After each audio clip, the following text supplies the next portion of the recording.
வணக்கம். சற்று முன் கிடைக்கப்பெற்ற மிக மிக முக்கியமான செய்தி ஒன்று வெளியாகி உள்ளது. உச்சநீதிமன்றத்தின் இறுதி தீர்ப்பு 7 ஆண்டுகள் வரை சிறை தண்டனை, செந்தில் பாலாஜியின் அமைச்சர் பதவி பறிப்பு.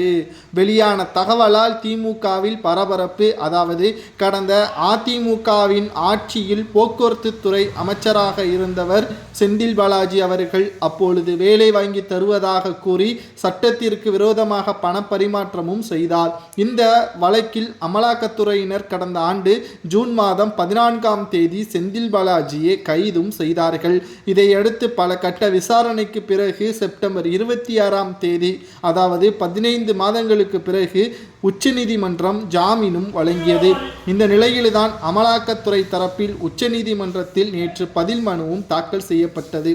செந்தில் பாலாஜிக்கு எதிராக சாட்சியாக உள்ளவர்கள் அவருக்கு கீழ் பணியாற்றியவர்கள். எனவே இந்த வழக்கு விவகாரத்தில் அவர்களுக்கு அழுத்தம் கொடுக்க வாய்ப்பும் உள்ளது.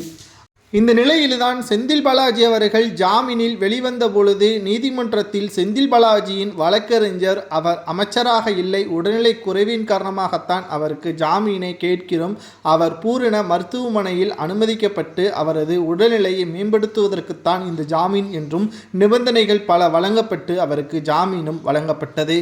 ஆனால் ஜாமீன் வழங்கிய கையோடு 2 நாட்களில் அவர் அமைச்சராக பொறுப்பேற்றார். அதுவும் அவரிடம் இருந்து பறிக்கப்பட்ட மின்சாரம் மற்றும் மதுவிலக்கு ஆயத்தீர்வு அமைச்சராக பொறுப்பேற்று எந்த துறையில் அவர் கைது செய்யப்பட்டாரோ அதே துறை மீண்டும் அவருக்கு வழங்கப்பட்டிருப்பதை எதிர்த்து நீதிமன்றத்தில் மீண்டும் அமலாக்கத்துறை அதிகாரிகள் வழக்கு பதிவு செய்யப்பட்டுள்ளது.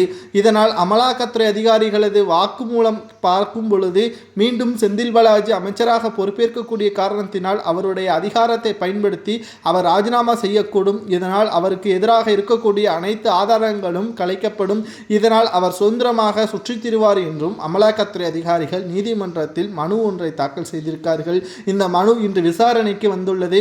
அமலாக்கத்துறை அதிகாரிகள் கூறுவது சரிதான். அதாவது உடல்நிலை சரியில்லாதவர் என்ற காரணத்தை சுட்டிக்காட்டி அவருக்கு ஜாமீன் வழங்கப்பட்டது. ஆனால் அவர் எப்படி அமைச்சராக பொறுப்பேற்கலாம்? இது சட்டத்திற்கு விரோதமானது என்றும் உடனடியாக அவரது பதவியை பறிக்க வேண்டும், இல்லை என்றால் அவரை மீண்டும் சிறையில் அடைத்து விசாரணை செய்யலாம். விசாரணை முடிந்து 7 ஆண்டுகள் வரை அவருக்கு சிறை தண்டனையும் வழங்குவதற்கு வாய்ப்புகள் இருப்பதாக தற்பொழுது அரசியல் வட்டாரத்தில் பேசுக்கள் அடிபட்டு வருகிறது. இதனால் செந்தில் பாலாஜி ஒட்டுமொத்த அமைச்சர் பதவியையும் ராஜினாமா செய்யாமல் கால நீடிப்பு முதல்வர் ஸ்டாலின் உட்பட பலர் மீது புகார்கள் எழுதப்பட்டு அமலாக்கத்துறை அதிகாரிகள் விசாரணையும் நடத்தப்படலாம். இதனால் செந்தில் பாலாஜிக்கு 7 ஆண்டுகள் முதல் 10 ஆண்டுகள் வரை சிறை தண்டனை கிடைப்பதற்கு வாய்ப்புகளும் உள்ளதாக தகவல்கள் கிடைக்கப்பெற்றுள்ளது.